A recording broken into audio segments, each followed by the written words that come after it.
Welcome to perfectly paired কাপল। আজকে আপনাদের জন্য একটা অন্য রেসিপি নিয়ে চলে এসেছি, দই চিংড়ি। খুব ভালো রেসিপি। এখন আমি করতে চলেছি রান্নাটা। তো তার আগে যেটা করেছি সেটা হচ্ছে, দেখতেই পাচ্ছেন আপনারা, এখানে প্রনস রাখা রয়েছে। এগুলো হচ্ছে আমরা বাঙালিরা বলি বাগদা চিংড়ি। তো এই বাগদা চিংড়িগুলোকে আমি ভালো করে পরিষ্কার করে ধুয়ে এবং তার খোসা সমেত ছাড়িয়ে রেখে দিয়েছি। এইবার এইগুলো আস্তে আস্তে আমরা ফ্রাই করব। তো কড়াতে আমি তেল দেব, দিয়ে আস্তে আস্তে ফ্রাই করা স্টার্ট করব। তো পরবর্তী এতে আবার আপনাকে জানাচ্ছি কি করলাম। আপনারা দেখতে পাচ্ছেন আমি প্রনগুলো এখন হালকা করে একটু ভেজে নিচ্ছি কড়াইতে। জাস্ট বেশিক্ষণ ভাজবেন না, জাস্ট একটু দিয়ে দুটো পাশ একটু লাল রেড কালার এসে গেলে সঙ্গে সঙ্গে আপনারা এটাকে তুলে নেবেন।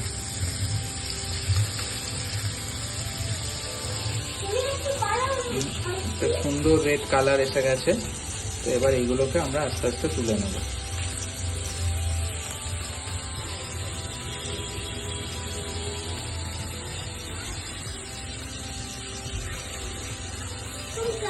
বেশিক্ষণ ভাজবেন না, জাস্ট একটা সাইড ভাজা হলেই নেক্সট অপর সাইডটা উল্টে দেবেন।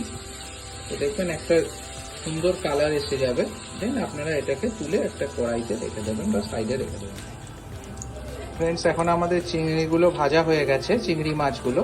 তো নেক্সট আমরা যেটা করছি সেটা হচ্ছে, আমরা কড়াইতে আবার একটু তেল নিয়ে নিয়েছি, নিয়ে তার ভেতরে 4টে ছোট এলাচ, 2টো শুকনো লঙ্কা আর একটা দারুচিনি দিয়ে একটুখানি নাড়িয়ে নিয়ে আমি একটা পেস্ট আগের থেকেই বানিয়ে রেখেছিলাম। সেটা হচ্ছে একটু পেঁয়াজ, একটু রসুন আর কাঁচা লঙ্কা এবং আদা, এই কিছু জিনিস দিয়ে একটা পেস্ট বানিয়ে রেখেছিলাম। সেই পেস্টটা আমি একটু এটা ভাজা হয়ে গেলে তার ভেতরে ওটা অ্যাড অন করে দেবো। আপনারা দেখতে পাচ্ছেন আমি ওটা ভাজা হয়ে যাওয়ার পর আমি এখন যে পেস্টটা আগের থেকে বানিয়ে রেখেছিলাম, পেঁয়াজ, কাঁচা লঙ্কা এবং আদা রসুন মিক্সড করে, তো সেই পেস্টটা আমি এতে দিয়ে দিয়েছি। দিয়ে দেওয়ার পর আপনাদের একটু এটাকে ভালো করে নাড়াচাড়া করিয়ে নিতে হবে। নাড়াচাড়া করে নেওয়ার পর কিছুক্ষণ পর দেখবেন কালারটা আস্তে আস্তে চেঞ্জ হতে শুরু করবে।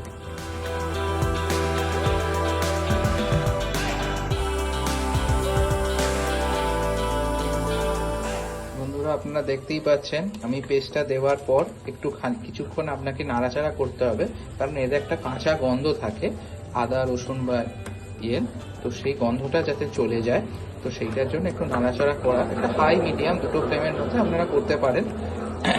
নাড়াচাড়া করার পর এর ভেতরে আমরা একটুখানি জিরে গুঁড়ো, একটু ধনে গুঁড়ো, একটু নুন আর একটু আপনার গোলমরিচ গুঁড়ো অ্যাড অন করব।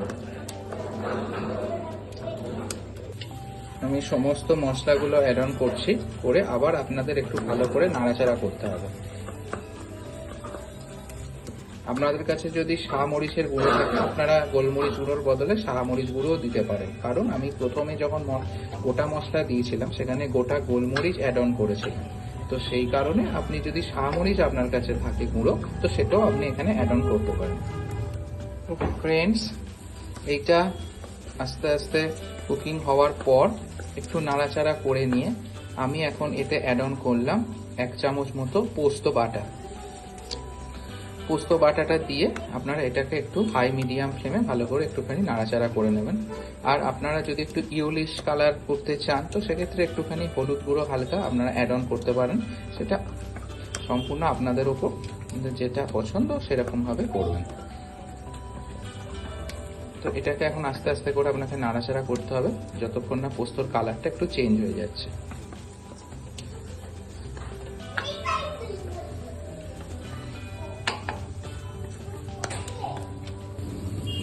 আপনারা দেখতে পাচ্ছেন পোস্তর কালারটা আস্তে আস্তে একটুখানি চেঞ্জ হয়ে গেছে। তো এই স্টেজে আমি আগের থেকে কিছু ক্যাপসিকাম ছোট ছোট করে কেটে রেখেছিলাম, তো সেই ক্যাপসিকামগুলো আমি এখন অ্যাড অন করব।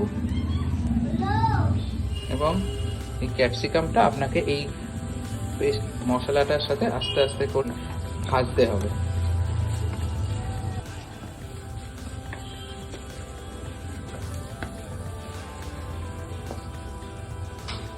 জানি না, ফার্স্ট টাইম করছি, কিরকম খেতে হবে বা ট্রাই করছি, একটা আলাদা রকম এক্সপিরিয়েন্স হচ্ছে। আপনারাও সাথে থাকুন, দেখতে থাকুন কোনখানে গিয়ে কোনটা শেষ হয়। এখন পোস্ত আর ক্যাপসিকামটা আস্তে আস্তে ভাজা ভাজা হয়ে যাওয়ার পর আমরা এতে 2 স্পুন আমরা টক দই অ্যাড অন করেছি। বন্ধুরা মনে রাখবেন, টক দইটা যখন অ্যাড অন করবেন তখন গ্যাসের ফ্লেমটা একদম লো রাখবেন, কারণ দইটা কেটে যাওয়ার একটা সম্ভাবনা থাকে। তো সেটা একটু মাথায় রেখে আপনারা করবেন, এবং এটা অ্যাড করার পর আস্তে আস্তে আপনারা নাড়াতে থাকবেন, এবং কালারটা আস্তে আস্তে চেঞ্জ হতে শুরু করবে।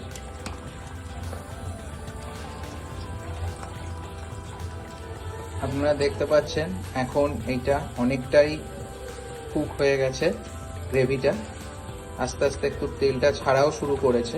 তো এই স্টেজে আমরা চিংড়ি মাছগুলো অ্যাড অন করে দেবো।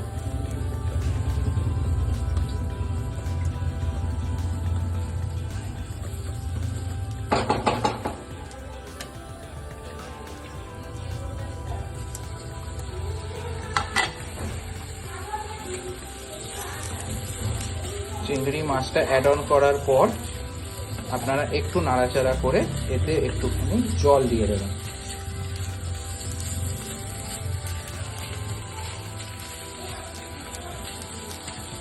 আপনারা দেখতেই পাচ্ছেন আমি এখানে জল অ্যাড অন করে দিয়েছি একটুখানি, আর আপনারা টেস্টের জন্য এখানে একটুখানি চিনিও অ্যাড করতে পারেন।